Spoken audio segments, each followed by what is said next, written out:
다 성경책을 이제 가지고 오셔가지고 자막 나가지 않고 성경을 보게 되는 게 제가 진즉부터 바랬던 건데, 오늘 가정에서 다 빨리 성경책 꺼내셔서 학계 2장 1절에서부터 9절까지 말씀 우리 함께 오늘 살피게 될 거고요. 함께 합독하실 때는 2장 9절의 말씀 우리 함께 읽도록 하겠습니다. 우리 다 자리에 일어나셔서 학계서 2장 9절 말씀 함께 합독하고 말씀 보도록 하겠습니다. 함께 읽습니다. 시작. 그 옛날 찬란한 그 성전보다는 지금 짓는 이 성전이 더욱 찬란하게 될 것이다. 나 만군의 주가 말한다. 내가 바로 이곳에 평화가 깃들게 하겠다. 나 만군의 주의 말이다. 아멘. 자리에 앉으시고요.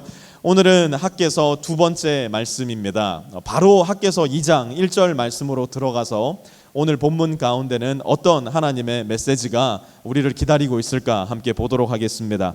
그의 일곱째 달 그 달 21일에 학계 예언자가 주님의 말씀을 받아서 전하였다. 굉장히 구체적인 시간이 등장을 해요. 이 날짜는 사실 대단히 중요한 의미가 있습니다. 오늘 말씀 말미에 다시 1절로 돌아와서 이 날짜 속에 숨어있는 의미를 살펴보도록 하고요.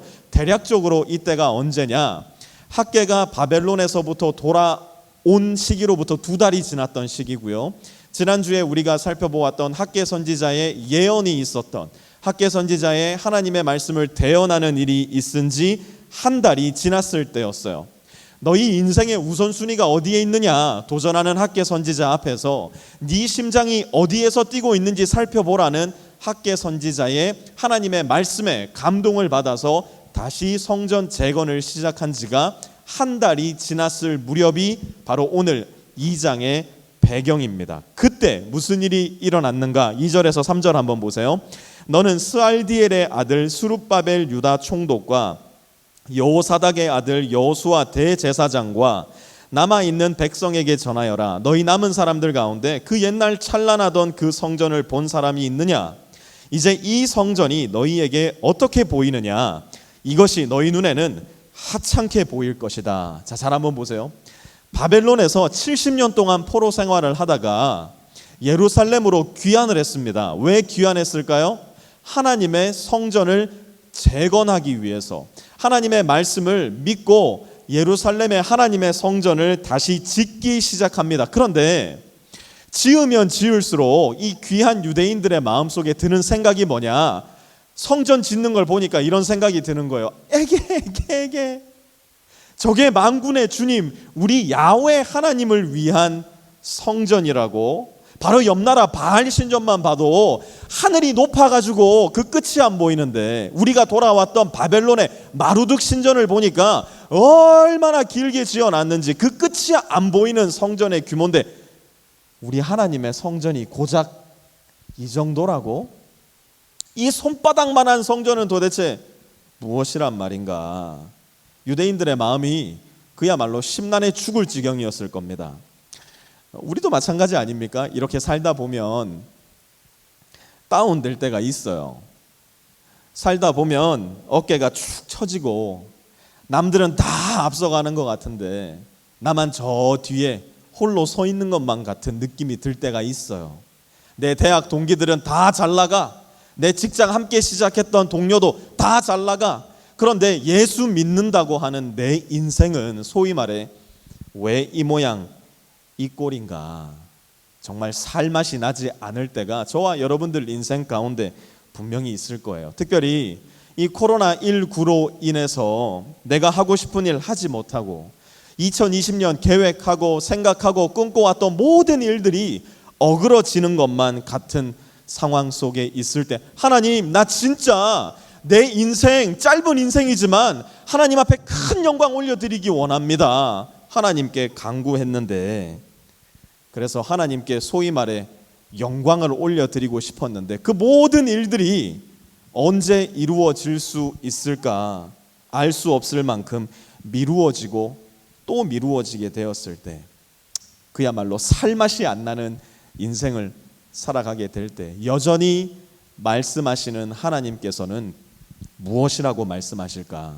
오늘 학계서 2장 1절에서 9절 내용을 통해서 함께 하나님의 말씀에 귀 기울여 보려고 합니다. 살맛 나지 않는 인생을 살 때 여전히 말씀하시는 하나님은 무엇이라 말씀하시는가? 한번 따라해 봅시다. 힘을 내어라. 힘을 내어라. 특별히 여기 몇 명 우리 예배팀 안 모여 있지만 우리 오늘 방송팀을 향해서 한번 힘을 내어라. 지금 굉장히 막 거의 멘붕이 돼 있는 상태인데 괜찮습니다. 이런 일도 있을 때가 있고요. 이런 상황 속에서도 우리가 마음을 모아서 예배를 드리면 하나님 영광 받으십니다. 여러분들이 있기 때문에 또 우리 모든 성도님들이 예배 드릴 수 있기 때문에 우리 방송팀을 향해서 오늘은 다 힘을 내어라. 시작. 힘을 내어라. 4절 함께 보도록 하겠습니다. 그러나 스룹바벨아 이제 힘을 내어라. 나 주의 말이다. 여호사닥의 아들 여호수아 대제사장아 힘을 내어라. 이 땅의 모든 백성아 힘을 내어라. 하나님의 말씀이 선포되는 거예요. 잔뜩 의기소침해져 있는 정치 지도자 스룹바벨에게 하나님 말씀하세요. 뭐라고요? 힘을 내어라. 종교 지도자였던 여호수아, 내가 이래 가지고서야 이 백성을 어떻게 하나님께로 이끌겠는가? 의기소침해져 있는 그를 향해 하나님 말씀하세요. 뭐라고요? 힘을 내어라. 정말 먼지바람 풀풀 날리는 성전에서 흩어져 있는 돌을 툭툭 차면서 어깨가 축 늘어져 있는 이스라엘 백성들에게 하나님 말씀하시는 거예요. 뭐라고요? 힘을 내어라. 이거 방송 지금 안 돼가지고 정말 땀을 뻘뻘 흘리면서 우왕좌왕하는 우리 방송팀장 민성원 형제에게도 하나님 오늘 말씀하시는 거예요. 뭐라고요? 힘을 내어라. 하나님 말씀하시는 겁니다. 근데 여러분 이 말씀은요 단순히 우리가 이렇게 힘내세요, 힘내세요, 집사님 힘내세요, 형제님 힘내세요 하는 그런 말과는 대단히 다른 종류의 말이었어요. 어떤 말을 들으면 우리 머릿속에 그림이 쫙 그려지는 그런 그림 언어들 있잖아요. 힘을 내어라. 하자크라는 히브리어 단어는요 이스라엘 백성들에게 있어서는 어떠한 영상을 머릿속에 번뜩이게 해주는 그러한 그림 언어와도 같은 말이었어요. 모세가 죽고 나서 이스라엘의 지도자가 누가 됩니까? 하나님께서 여호수아를 모세를 통해 임명하십니다. 그런데 여호수아는 너무 잘 알고 있었어요. 자기는 모세와 같은 지도자가 될 수 없었다는 것을. 그러니 이 여호수아가 자동적으로 느낄 수밖에 없었던 감정은 무엇일까요? 무력감이었어요. 두려움이었어요. 자신이 없는 거예요. 자신이. 그때 하나님께서 말씀하시는 겁니다. 무엇이라고 말씀하시느냐? 힘을 내어라 여호수아야. 힘을 내어라. 그런데 이 말씀을 한 번만 하시는 게 아니라 두 번 하시고 두 번만 하시는 게 아니라 세 번을 연달아서 말씀을 하십니다. 그러자 마침내 여호수아는 힘을 내어서 하나님께서 예비하신 약속의 땅으로 이스라엘 백성들을 이끌고 들어가게 됩니다. 우리가 다 아는 이야기들이죠. 그런데 똑같은 단어가 똑같은 횟수로 똑같은 상황 가운데 쓰이는 또 다른 장면이 한 군데가 있는데요. 그 장면이 어디냐면 다윗이 솔로몬에게 왕위를 계승하고 그에게 유언을 남길 때였어요. 그때 어린 솔로몬에게 다윗이 무엇이라고 말하느냐? 힘을 내어라 솔로몬아. 한 번만 얘기하는 게 아니라 또다시 얘기합니다. 힘을 내어라 솔로몬아. 또 얼마 지나지 않아 또 똑같은 이야기를 합니다. 뭐라고요? 힘을 내어라. 그 말씀을 듣고 솔로몬은 이스라엘 역사상 유례 없었던 가장 빛나는 역사를 이루어내는 왕이 되었어요. 저와 여러분도 마찬가지죠. 우리도 어떤 말을 탁 들으면 대번에 우리 머릿속에 떠오르는 그림 언어라는 게 분명히 있을 거예요. 제가 몇 개 한번 던져볼게. 여러분들이 그게 그림 언어로 떠오르는지 한번 보세요. 이 말을 들으면 무슨 생각이 나세요? 하와이, 니가 가라. 무슨 그림이 떠오르지 않습니까? 안 떠오르는 분 있으면 이 말은 어떤지 모르겠어요. 신에게는 아직 12척의 배가 남아 있습니다. 무엇이 떠오르십니까? 이것도 안 떠오르시면, 이것까지 안 떠오르면 국적 바꾸셔야 됩니다. 대한독립 만세! 무엇이 떠오르십니까? 우리 조상들이 일제 통치 아래서 수없는 고통을 당하고 그야말로 목숨을 잃어버릴 정도로 많은 고난을 당했지만 자기의 목숨을 걸고 길거리로 쏟아져 나와서 우리나라 되찾아야 된다고 특별히 믿음을 가졌던 우리 믿음의 선조들이 대한독립 만세를 외치며 하나님께 기도하는 가운데에 투쟁했던 그 모습들, 우리는 대한독립 만세라는 이야기를 들을 때 그러한 그림들이 머릿속에 그려지게 될 겁니다. 힘을 내어라 하작라는 단어를 들을 때 그들은 여호수아의 승리를 떠올렸어요. 솔로몬 왕의 빛나는 승리를 떠올렸어요. 그러나 동시에 그들은 기억할 수 있었을 겁니다. 무엇을요? 그 승리는 단순히 고통과 환난과 박해가 없는 그러한 삶을 보장하는 것이 아니라 고난과 시험과 역경이 있지만 반드시 하나님께서 우리를 승리로 이끌어 주신다는 것을 의미한다는 것. 이스라엘 백성들은 하사크라는 단어에 담긴 그 단어를 통해 기억하고 있었을 거예요. 그때 무슨 일이 일어나는가? 4절 이어서 보세요. 내가 너희와 함께 있으니 너희는 이를 계속하여라. 하나님께서 힘을 내어라 말씀하실 때 그 의미는 우리 삶의 고난과 역경과 시험 속에서 우리를 홀로 내버려 두시며 힘내 말씀하시는 것이 아니고 하나님께서 함께 하시고 하나님께서 손을 잡아주시고 필요하다면 하나님께서 업어주시면서 우리와 함께 하신다는 약속이었다는 겁니다. 그렇기 때문에 사랑하는 성도 여러분, 이 어렵고 힘든 시기 힘을 내시기 바랍니다. 함께 하시는 하나님의 손을 굳게 붙잡고 이 어려운 시기 함께 해나가는 인생이 될 수 있을 거라는 것, 믿음을 가지고 하나님 의지하는 가운데 살아가시는 저와 여러분이 되실 수 있기를 부탁을 드립니다. 살맛 안 나는 상황 속 하나님은 또 무슨 말씀을 하실까? 두 번째로 하나님은 두려워하지 말아라 말씀하세요. Do not fear, 두려워하지 말아라. 5절 말씀 한번 보세요. 너희가 이집트에서 나올 때에 내가 너희와 맺은 바로 그 언약이 아직도 변함이 없고 나의 영이 너희 가운데 머물러 있으니 너희는 두려워하지 말아라. 하나님 말씀하셔요. 뭐라고 말씀하셔요? 두려워하지 말아라. 그런데 여러분 한번 잘 보세요. 두려워하지 말아라 라고 말씀하시는 근거가 무엇이냐? 내가 오늘부터 정말 마음을 굳게 잡고 두려워하지 않아야지, 내가 한번 잔뜩 애를 써보고 최선을 다해 봐야지, 유대인들이 그 마음 먹었기 때문에 두려워하지 않을 수 있었던 것이 아니에요. 다시 한번 5절 말씀 잘 보세요. 너희가 이집트에서 나올 때에 내가 너희와 맺은 바로 그 언약이 아직도 변함이 없고 나의 영이 너희 가운데 머물러 있으니. 너희가 어디에서 나올 때라고 말씀하십니까? 이집트에서 나올 때. 문제는 뭔지 아세요? 오늘 학계의 이야기를 듣고 있는 이 유대인들은 이집트에 내려가 본 적도 없었다는 사실이에요. 이집트에서 나와 본 적도 없었던 사람들이었다는 사실이에요. 시기적으로 따진다면 지금으로부터 학계서의 시기로부터 1000년 전에 출애굽을 했었기 때문에 지금 이집트에서 탈출했다는 이야기는 시기적으로는 굉장히 맞지 않는 이야기였다는 겁니다. 그렇기 때문에 이 말씀을 들었던 유대인들은 이렇게 물을 수밖에 없었어요. 나는 이집트에 가본 적도 없는데요.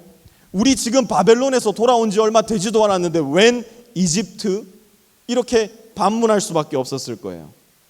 이 말씀은 학개서 안에 기록되어져 있는 말씀은 아니지만 모든 예언서들과 학개서가 아닌 다른 성경에 기록된 말씀을 토대로 미루어 봤을 때 이 말씀에 행간에 기록되지 않은 하나님의 말씀이 막 들려오는 것 같은데요. 그 하나님의 말씀은 뭐냐? Look at you guys. 너희를 한번 보아라. 지금 너희가 어디에 있느냐? 너희가 바벨론에서 70년이라는 시간을 포로 생활을 하고 이곳으로 돌아올 수 있었던 이유가 무엇이라고 생각하느냐? 내가 너희를 이곳까지 이끌지 않았느냐? 그 일은 어떻게 일어났느냐? 내가 너희에게 약속했기 때문이 아니냐? 그 모든 일들이 유대인들의 노력이나 성과로 말미암음이 아니라 하나님의 약속으로 말미암았음을 하나님은 그들에게 말씀해 주시는 거예요. 하나님은 하신 약속을 지키시는 분이고 하나님은 하신 약속을 반드시 이루시는 분이세요. 1000년 전 약속이라고 하더라도 하나님의 약속이라면 그 약속은 여전히 붙들 수 있는, 믿을 수 있는 약속이에요. 그게 바로 우리가 믿는 하나님이라고요. 자, 그러면 진짜 1000년 전으로 돌아가서 이집트에서 진짜로 탈출해 나왔던 한 사내의 이야기를 한번 들어보도록 합시다. 하나님이 두려워하지 말라고 하는데 이집트에서 진짜 탈출했던 당신은 어떻게 생각하시오? 우리가 한번 질문을 던져보도록 합시다. 모세라는 사내는 이렇게 말을 합니다. 출애굽기 20장 20절. 모세가 백성에게 말하였다. 두려워하지 마십시오. 하나님이 당신들을 시험하시려고 나타나신 것이며 당신들이 주님을 두려워하여 죄를 짓지 못하게 하시려고 나타나신 것입니다. 모세는 출애굽기 20장 20절에서 재밌는 이야기를 합니다. 이 이야기를 요약하면 이렇게 말할 수 있어요. 두려워하지 마십시오. 그리고 두려워하십시오. 말도 안 되는 이야기 두 개를 붙여서 모세가 이야기하고 있는 겁니다. 뭘 두려워하지 말라는 걸까요? 삶의 주변에서 일어나는 삶의 상황을 두려워하지 말라는 이야기예요. 그러면 뭘 두려워하라고요? 당신들이신 하나님 두려워하라고 모세는 이야기하고 있는 겁니다. 여러분, 지난주에도 우리가 이야기를 나누었지만 두려워하지 않아도 될 것들을 두려워하면 늘 두려워할 수밖에 없는 상황을 저와 여러분은 만나게 될 겁니다. 그러나 두려워해야 할 분만을 두려워한다면 우리는 두려워하지 않고 평안한 삶을 살 수 있을 거예요. 직설적으로 말해서 세상에서 일어나는 이런저런 일들을 끊임없이 두려워하고 있다면 우리는 끊임없이 두려워할 수밖에 없는 상황을 만나게 될 거고요. 그러나 하나님을 두려워하는 삶을 살기 시작하면 이 세상에 일어나는 그 어떤 일이라도 두려워하지 않고 담대하게 살 수 있는 힘과 능력을 하나님으로부터 부여받게 될 거예요. 왜요? 모든 상황 속에서, 모든 일들 속에서 그 모든 상황과 일들을 완전하게 다스리시는 하나님이 우리를 지키시고 이끄시고 보호해 주신다고 약속하셨기 때문이에요. 하나님을 올바로 알고 하나님을 올바로 믿고 하나님을 올바로 두려워한다면, 그래서 나와 세상을 내가 올바로 알게 된다면 저와 여러분은 비로소 소모적이고 끊임없이 이어지는 불필요한 두려움 속에서 자유해질 수 있을 거예요. 6절에서 8절 한번 보도록 합시다. 나 만군의 주가 말한다. 머지않아서 내가 다시 하늘과 땅 바다와 묻을 뒤흔들어 놓겠다. 또 내가 모든 민족을 뒤흔들어 놓겠다. 그때에 모든 민족의 보화가 이리로 모일 것이다. 내가 이 성전을 보물로 가득 채우겠다. 나 만군의 주가 말한다. 은도 나의 것이요 금도 나의 것이다. 나 만군의 주의 말이다. 하나님 뭐라고 말씀하십니까? 주변 민족들을 두려워하지 말라는 거예요. 하나님이 그 민족들을 다 모아서 올 테니까 주변 민족들 두려워하지 말라는 거예요. 저 옆 민족의 신전은 저렇게 화려한데 하나님 우리는 금붙이 하나 없어요. 두려워하고 있는 이스라엘 백성에게 말하고 있는 거예요. 금도 나의 것이요 은도 나의 것인데 왜 두려워하느냐? Do not fear. 두려워하지 말아라. 하나님께서 말씀하고 계시는 겁니다. 하나님을 알고 하나님을 경외하면 비로소 세상과 나를 알게 되고 또한 세상을 두려워하지 않을 수 있는 힘이 저와 여러분에게 분명히 생길 수 있을 거예요. 하나님 말씀하세요. Do not fear. 두려워하지 말아라. 두려워하지 말아라. 두려워하지 않는 저와 우리 빛의 교회 성도님들 되시기를 부탁을 드립니다. 마지막으로 우리의 기대와 소망이 산산조각 나는 것만 같은 상황, 그야말로 살맛 안 나는 인생을 살아가고 있는 가운데 하나님은 무엇이라 말씀하실까? 또 한번 같이 따라해 봅시다. 내게로 오라. 내게로 오라. Come to me. Come to me. 하나님은 말씀하셔요. 9절 한번 보시기 바랍니다. 그 옛날 찬란한 그 성전보다는 지금 짓는 이 성전이 더욱 찬란하게 될 것이다. 나 만군의 주가 말한다. 내가 바로 이곳에 평화가 깃들게 하겠다. 나 만군의 주의 말이다. 9절 말씀 한번 다시 잘 보세요. 그 옛날 찬란한 성전은 솔로몬 성전을 일컫는 말이었어요. 솔로몬 성전이 가지고 있는 의미는 분명합니다. 하나님께서 여기에 함께 계시다라는 것이 솔로몬 성전이 갖고 있는 의미였어요. 그런데 그 솔로몬 성전이 바벨론에 의해서 그야말로 산산조각 나버리고 만 겁니다. 그리고 지금 그 옛날 찬란했던 솔로몬의 성전과 비교한다면 그냥 집 앞에 있는 허름한 건물과도 같은 성전을 하나님께서 유대인들로 하여금 짓게 하시고 그 초라한 성전 앞에서 잔뜩 의기소침해져 있는 유대 백성들에게 하나님 말씀하시는 거예요. 이 성전이 그 옛날 솔로몬의 성전보다 더 찬란하게 될 것이다. 그 의미는 새로운 모습으로 또한 새로운 방법으로 함께 하실 하나님을 계시하는 말씀이었어요. 구약시대의 성전이 가지고 있었던 가장 중요한 기능은 무엇이었을까요?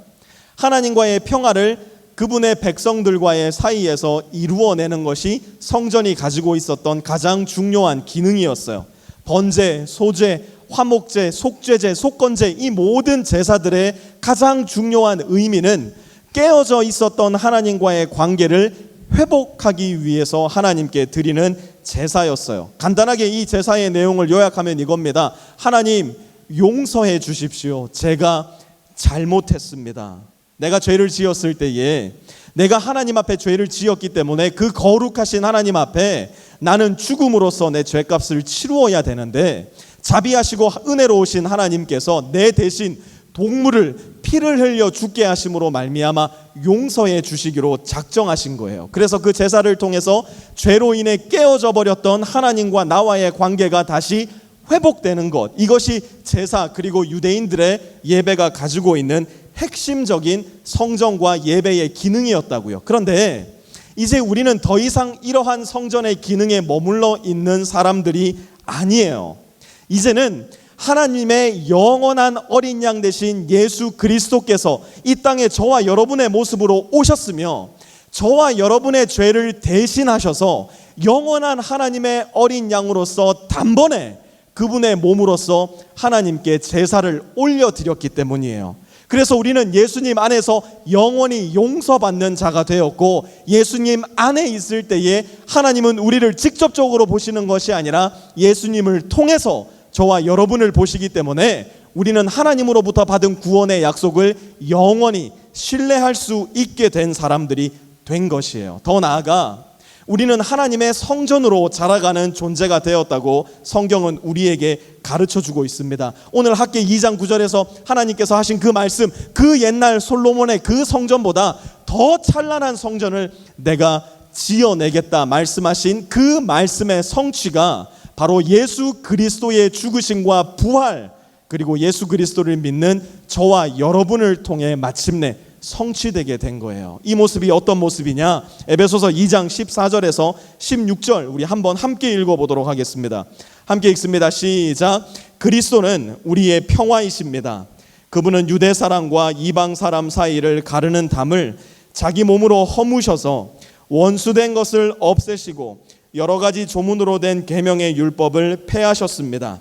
그분은 이 둘을 자기 안에서 하나의 새 사람으로 만들어서 평화를 이루시고 원수된 것을 십자가로 소멸하시고 이 둘을 한 몸으로 만드셔서 하나님과 화해시키셨습니다. 이제는 더 이상 저 예루살렘 모리아 산 위에 서 있는 그 성전이 하나님의 성전이 아니라 예수 그리스도 안에서 너와 내가 믿음으로 하나가 되고 너와 내가 함께 하나님의 아들인 예수 그리스도를 알고 믿음에서 자라가게 될 때에, 그때 우리는 예수 그리스도를 머리로 모신 하나님의 빛나는 성전, 저 옛날 솔로몬의 성전보다 더 찬란한 성전으로 우리는 지어져 가게 된다는 것이에요. 그런 점에 있어서 오늘 비록 예배 시간을 잘 맞추지도 못했고 예배의 환경이 우리가 생각하고 계획했던 대로 완벽하게 흘러가지는 않았으나, 만약 우리 안에 서로가 서로를 예수 그리스도의 사랑으로 사랑하고 예수님을 알아가고 예수님을 믿는 믿음에서 깊어져 가고 예수님을 사랑하는 마음에서 우리가 날마다 깊어져 간다면, 이렇게 초라해 보일 수 있는 우리의 예배의 모습도, 우리의 계획대로 되지 않아서 아이고 마음 속상해 하는 이 모습까지도 하나님은 그 옛날 찬란한 솔로몬의 성전보다 더 아름답다라고 말씀을 해주시는 거예요. 그런데 여러분, 이 학개서의 말씀이 전해진 시기가 언제냐? 그 시기가 굉장히 흥미로워요. 1절 말씀으로 다시 한번 돌아가 보겠습니다. 그해 7째 달 그달 21일에, 우리의 달력으로 보면요, 이 날은 정확히 기원전 520년 10월 17일입니다. 유대력으로 보면요, 이 날은 유대 3대 명절 중 하나인 초막절의 마지막 날이었어요.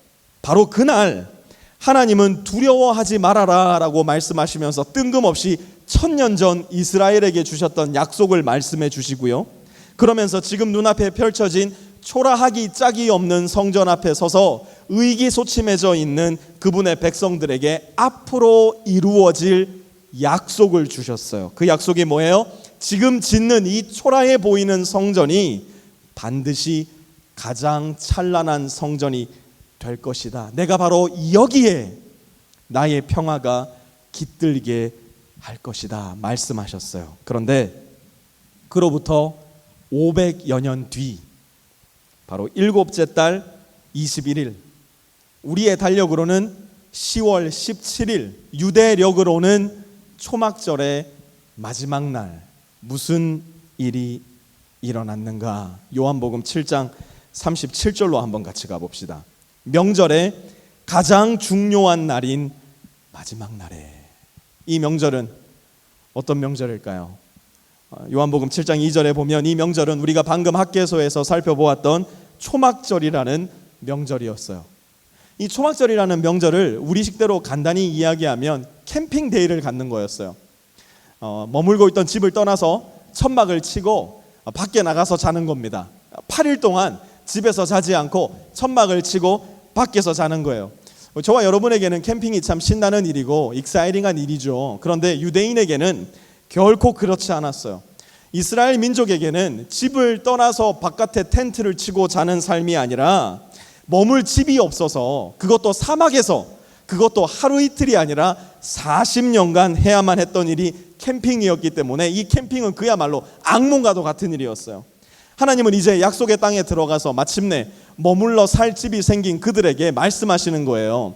너희가 비록 머물러 살 집이 생겼다 하더라도 1년에 8일 동안은 집을 나와 텐트를 치고 살아야 할 것이다. Why? 하나님께서 이집트에서 그들을 이끄셨던 그 은혜의 현장을 잊지 말으라고. 우리 인간이 얼마나 망각의 동물인지를 잘 아시기 때문에 1년에 8일간은 바깥에 나와 천막을 치고 살면서 하나님의 은혜를 기억하라고 말씀하셨던 거예요. 그런데 이 절기를 기념하는 방식이요, 다른 절기와는 좀 틀렸어요. 굉장히 독특한 특징이 하나 있었습니다. 제물을 올려드리는 것은 굉장히 익숙한 풍경이었죠. 그런데 초막절에만 하는 예식이 하나 있었으니 그것이 무엇이었냐면 물붓기 예식이었어요.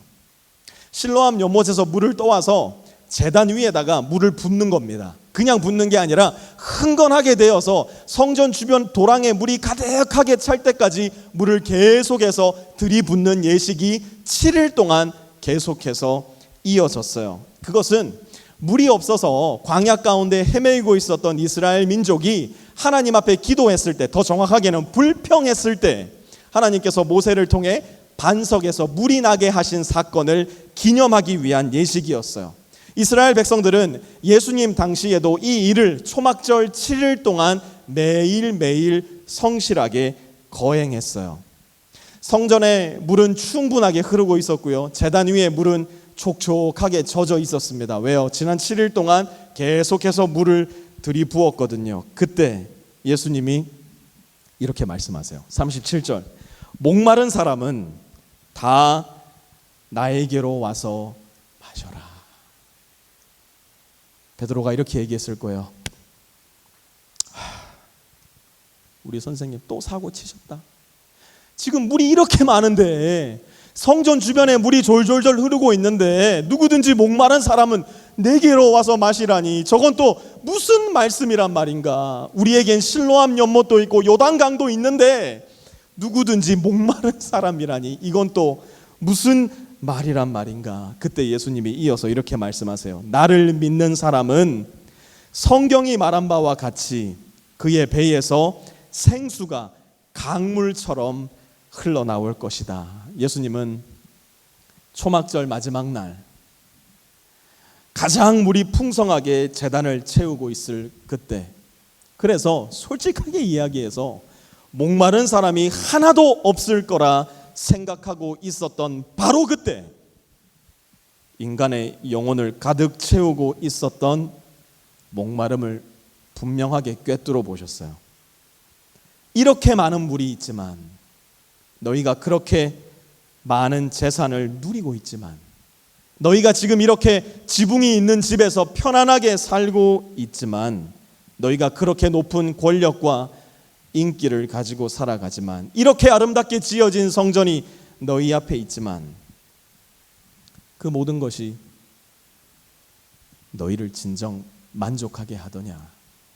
너희는 진정 더 이상 목마르지 않은 것이냐? 초라한 성전 앞에서 실망하여 의기소침해져 있던 그분의 백성에게 약속하셨던 바로 그 성전, 예수 그리스도께서, 하나님께서 예언하신 대로 다시 찾아와 그들에게 말씀하셨어요. 그리고 오늘 저와 여러분에게 동일한 말씀으로 다가오세요. 너희 중에 누구든지 목마른 자가 있거든 Come to me, 내게로 오너라. 내가 너희를 만족해 하겠다. 누구든지 살만 나지 않는 인생을 살아가는 사람이 있거든 Come to me, 내가 너의 인생의 목적을 되찾아주겠다. 너의 인생을 살만 나게 하겠다.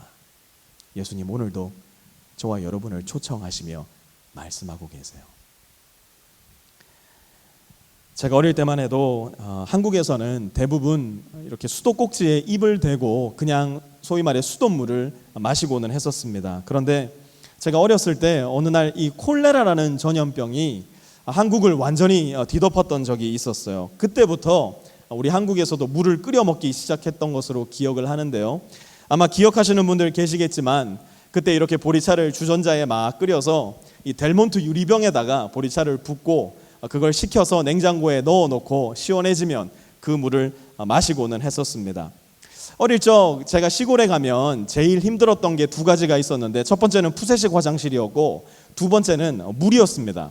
제가 시골이라 부르던 저희 외갓집은 그 당시에만 해도 이렇게 마중물을 펌프에다가 넣고 그걸 펌프질 해가지고 이 양은 주전자에 받아와서 밥 먹던 밥그릇에 그냥 그대로 부어서 이렇게 물을 마시곤 했었어요. 그런데 한국의 대도시 포항에서 자랐던 저는 이 보리차 물맛을 아는 도시남이었어가지고 이 펌프질해서 먹는 지하수 마실 수가 없는 거예요. 보리차 맛을 아는 나는 도시남인데 이 시골에 지하수를 어떻게 마시겠는가 불평을 했던 기억이 나요. 물맛을 아니까요. 예수님을 믿는 저와 여러분도 마찬가지예요. 예수님을 맛본 사람은 예수님을 더 맛보기를 원해요. 예수님께서 주신 생명의 물맛을 본 사람은 예수님께로 설령 멀어지는 경험이 있다 할지라도 다시 예수님께로 돌아오고자 하는 갈망을 가지고 살아요. 왜요? 거기에 영원한 생명의 강물이 흐른다는 것을 알기 때문이에요. 다른 데서는 결코 채워질 수 없는 목마름을 예수님만이 해결해 주실 수 있다는 것을 알기 때문이에요. 그래서 예수님은 오늘도 저와 여러분에게 도전하시고 저와 여러분에게 말씀하시며 저와 여러분을 초청하시는 거예요. 뭐라고요?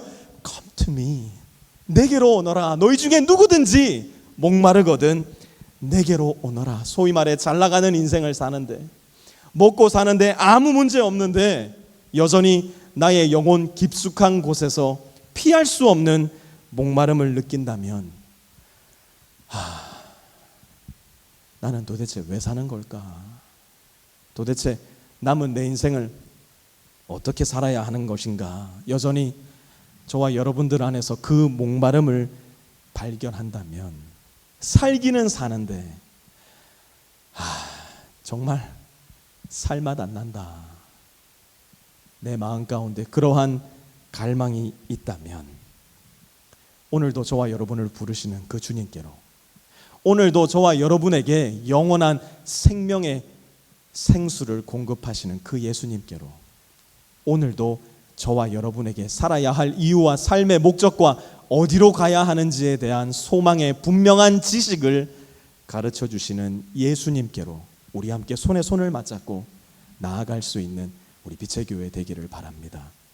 예수님 주시는 생명의 물 맛을 알아야 비로소 우리는 살맛 나는 인생을 살게 됩니다.